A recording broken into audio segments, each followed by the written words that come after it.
Voilà pour le sommaire, bienvenue à tous. La salle des fêtes de l'Élysée, près de 400 journalistes, le gouvernement quasiment au complet. C'est dans ce cadre solennel que François Hollande a donc voulu rassurer et convaincre alors qu'il est confronté aux doutes et aux sondages en berne. On va s'y arrêter longuement ce soir avant d'évoquer les sujets économiques et sociaux qui constituaient le plat de résistance de cette conférence de presse. Voyons d'abord comment le chef de l'État est apparu.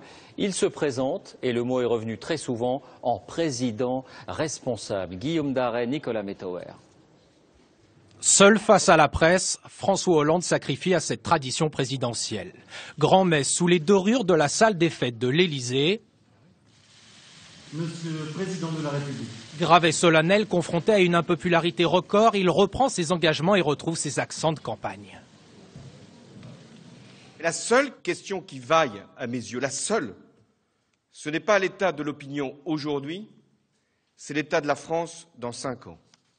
Je veux qu'au terme de mon mandat, les jeunes vivent mieux dans 5 ans qu'aujourd'hui.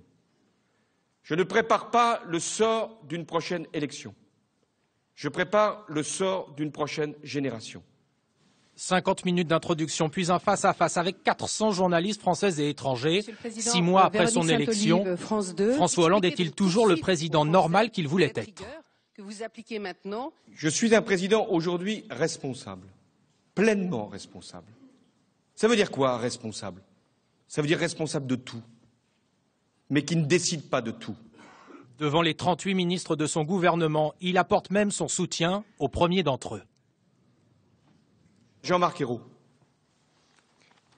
Je l'ai choisi parce que j'ai une grande confiance en lui. Il est d'abord sérieux, c'est important. Il est loyal, c'est nécessaire. Il est dévoué, dévoué à la cause publique. Voilà pourquoi je lui renouvelle ici toute ma confiance. Sur le fond, non-cumul des mandats, proportionnel à l'Assemblée, conflit d'intérêts, François Hollande reprend l'essentiel du rapport Jospin. Il repousse en revanche le vote des étrangers à plus tard, tant que la majorité des 3/5 nécessaires ne sera pas réunie au Parlement. Si c'est pour présenter un texte avec le risque de diviser les Français, pour, au bout du compte, dire que je ne peux pas le faire passer parce que je n'ai pas la majorité des 3/5, je m'y refuse. Après 2h30 d'échange, François Hollande quitte le pupitre. C'est son gouvernement qui assure le service après-vente. Ce moment était certainement attendu. Je crois qu'il est très important, lorsqu'on mène une politique, de l'expliquer, de la mettre en perspective, de donner le cap du projet que l'on a pour le pays. Et aujourd'hui, on a vu un président de la République qui assure totalement la plénitude de ses fonctions avec une vraie autorité. François Hollande l'a encore promis aujourd'hui, il renouvellera cet exercice tous les 6 mois. Bonsoir Jeff Wittenberg, vous êtes en direct de l'Élysée où vous avez suivi cette conférence. Quelle impression au final a laissé François Hollande? Écoutez, en tout cas, dans l'entourage du chef de l'État, il y avait, à l'issue de cette conférence de presse, dans les minutes qui ont suivi, une vraie satisfaction parce que, selon cet entourage, selon ses conseillers avec qui j'ai pu m'entretenir, le président a répondu aux questions, a fait les clarifications nécessaires. Les messages, je cite encore cette source, ont été clairs, pédagogiques, des mises au point ont été apportées. Vous savez d'ailleurs, le président s'est même auto-questionné sur 2 points, sur les gaz de schiste et sur les couacs du gouvernement. Avant cela, il y avait eu un long propos liminaire qui devait durer 20 minutes, qui en a duré en fait plus de 30, qui avait été minutieusement préparé depuis plusieurs jours avec ses conseillers, où le président a préparé et a dit des formules comme le déclin n'est pas notre destin, le choc de compétitivité, c'est chic mais ça ne mène à rien. Tout cela donnait un caractère un peu solennel, présidentiel, j'allais dire, presque gaulien, auquel il ne nous avait pas forcément habitués. Il est vrai que dans le jeu des questions-réponses, il a paru ensuite un peu plus à l'aise. Merci Jeff, voilà pour ce premier tour d'horizon, mais c'est sur la politique économique que François Hollande était le plus attendu. Y a-t-il eu un tournant ces dernières semaines? Quelle est la cohérence?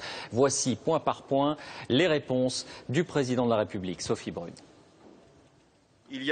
En matière économique, François Hollande se défend d'avoir changé ses plans. L'accusation avait été lancée suite à la présentation du pacte de compétitivité. Depuis 6 mois, j'ai fait mes choix et je m'y tiens sans avoir à prendre je ne sais quel tournant, je ne sais quel virage, car ces choix sont conformes à mes engagements, à mes principes et surtout aux intérêts de la France. Mais sur l'augmentation de 0,4 points de TVA, il reconnaît un revirement. Mais j'assume. Parfois, nous devons corriger. Et si c'est 0,4 points qui peuvent faire problème entre nous, je les prends à mon compte. Ici. Sur les dépenses publiques, l'objectif est d'économiser 60 milliards d'euros sur le quinquennat. Aux 50 milliards déjà prévus s'ajoutent les 10 nécessaires au financement du pacte de compétitivité. Pour y arriver, le président veut mieux gérer les services publics, mais pas question de tailler à l'aveugle dans les effectifs. Je ne fais pas de l'ajustement des effectifs dans la fonction publique la méthode pour réduire la dépense. Sur les déficits, pour la première fois, François Hollande pose la question taboue du rythme de désendettement de la France et de l'Europe. C'est entre Européens que nous devons aussi nous poser ces questions-là. À quel rythme aller? Je réaffirme ici l'objectif d'avoir le déficit de 3% et pas davantage. Et en même temps, la volonté de croissance et la souplesse qui doit être aussi le comportement de l'Europe. Sur les gaz de schiste, il rappelle l'interdiction de la fracturation hydraulique, mais ouvre la porte à d'autres recherches. La recherche est possible sur d'autres techniques que celle de la fracturation hydraulique. Pour l'instant, cette recherche n'a pas abouti, je ne peux pas l'interdire. Elle n'est d'ailleurs pas interdite par la loi. Sur les autres techniques, je laisse les entreprises, les chercheurs travailler et je prendrai mes responsabilités le moment venu si une technique apparaît. Parmi les autres annonces, la réforme bancaire sera présentée en Conseil des ministres avant la fin de l'année. Enfin, François Hollande réaffirme son engagement d'inverser la courbe du chômage d'ici à la fin 2013. Le chômage, ce sera sa responsabilité. Dans un instant, François Langlais nous livrera son analyse. D'abord, les réactions politiques, elles sont rassemblées par David Doucan. Moi, ce qui me frappe, c'est que ce président de la République n'est pas un acteur, il est un observateur. Un observateur de lui-même, un observateur de ses politiques. Or, on est quand même dans une situation de crise majeure, les Français la ressentent, ils la vivent, on voudrait un acteur, on voudrait quelqu'un qui soit engagé, qui soit mobilisé. Qu'un président de la République, qui depuis 6 mois voit le chômage augmenter, dit aux Français, de fait, je vous annonce que ça va encore augmenter pendant 1 an. Je dois dire que là, j'en suis estomaqué. Le pays s'inquiète de ne pas avoir de réponse et après l'intervention du président de la République, les inquiétudes ne sont pas levées par ce qu'on a entendu au cours de la conférence de presse. Très honnêtement, je n'attendais rien en réalité de François Hollande. Je savais qu'il n'avait rien à attendre de cette conférence de presse. J'aurais attendu qu'on bouscule un peu la table, qu'on fasse tomber les vieilles règles du jeu qui ne marchent pas, qui font le chômage, qui font la désindustrialisation, qui font l'insécurité. Rien de tout cela. François Langlais, nous avons suivi en direct avec vous cette intervention sur notre antenne. D'abord, François Hollande devait expliquer la cohérence de sa politique économique depuis son élection, alors qu'on a parlé de virage libéral ou social-libéral. Est-ce que la ligne est claire désormais? Oui, il a donné un cap, justement celui du social-réformisme. Social-libéralisme, je ne sais pas, mais en tout cas, il y a une évolution de ce côté-là, c'est manifeste. Vous savez, on parle souvent de Bad Godesberg, ce moment où la gauche allemande a reconnu l'économie de marché, c'était en 1959, ça date pas d'hier. Je me demande si on n'a pas assisté quand même à quelque chose de ce genre-là ce soir à l'Elysée. J'en vois 2 marqueurs. D'abord, ce qu'a dit le chef de l'État sur la dépense publique. Pour la première fois, il dit clairement le niveau des dépenses publiques en France, 57% du PIB, il est trop élevé.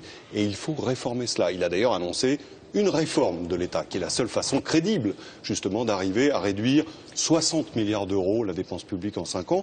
Et le deuxième, c'est sa phrase sur « j'assume la politique de l'offre », c'est-à-dire la politique de soutien aux entreprises de façon à rétablir la compétitivité. Cette compétitivité, elle était rentrée de façon un peu subreptice dans le champ de l'action gouvernementale, elle est désormais de plein droit. Et est-ce qu'il vous a paru, pour conclure, convaincant dans l'exposé de sa stratégie? Écoutez, en tout cas, on l'a rarement vu sur des sujets économiques aussi convaincu lui-même, comme s'il était tout à fait à l'aise dans ce nouvel habit de président de centre-gauche qui nous a donné à voir aujourd'hui.